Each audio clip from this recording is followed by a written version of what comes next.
যেদিন জুলাই সনদে স্বাক্ষর হবে সেই দিনটি পর্যন্ত তাদেরকে রাস্তায় নামতে হচ্ছে।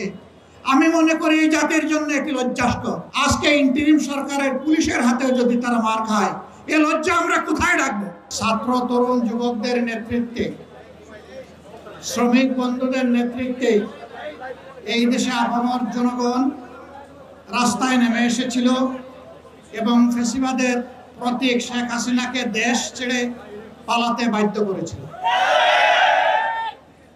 এই কাজটি এমনি এমনি হয়নি।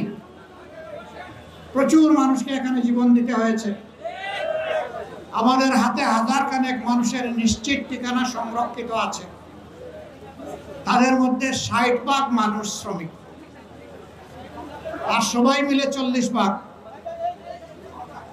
এই শ্রমিকদের বেশিরভাগ আবার অত্যন্ত সীমিত আয়ের। তাদের নুন আনতে পান্তা ফুরায়, ভালো করে পেটে ভাত দিতে পারে না, কিন্তু নিজের জীবন এবং পরিবারের দিকে তারা তাকায়নি। তারা তাদের একটা মূল্যবান জীবন জাতিকে উপহার দিয়ে দুনিয়া থেকে চলে গেছে। আমরা দোয়া করি এই জুলাই আন্দোলনে যারাই নিহত হয়েছেন জালিমের হাতে, আল্লাহ তাদের সকলকে শহীদ হিসেবে কবুল করুন। সম্মানিত ভাইরা, অসংখ্য সহযোদ্ধা তারা আহত হয়েছেন, পঙ্গু হয়েছেন।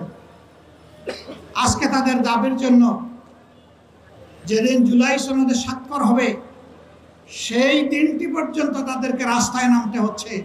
আমি মনে করি এই জাতির জন্য একটি লজ্জাস্কর।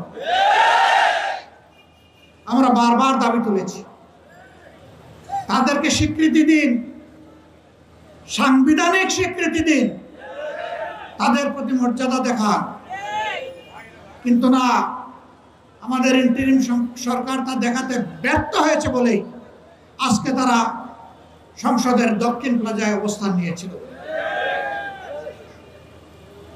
আমরা শুনেছি এখন সরকার এই বিষয়টা গুরুত্ব সহকারে নিয়েছেন, কিন্তু এর মাঝে কিছু অসুন্দর কাজ হয়েছে কিনা আমি নিশ্চিত না। যদি হয়ে থাকে তাহলে আমি ব্যথিত, দুঃখিত, লজ্জিত। এই যারা জালিমের হাতে মার খেয়েছে, আজকে ইন্টারিম সরকারের পুলিশের হাতেও যদি তারা মার খায়, এ লজ্জা আমরা কোথায় রাখবো?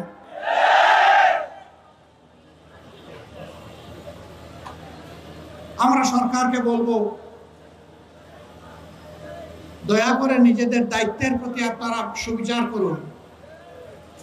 আমরা আর তাদেরকে রাস্তায় দেখতে চাই না। আর অনেকে দাবি দেওয়া নিয়ে নেমেছেন। অনেকের দাবি দেওয়ার জুলাই যোদ্ধাদের দাবি দেওয়া এক না। এটাকে ভিন্ন মর্যাদার চোখে অবশ্যই দেখতে হবে।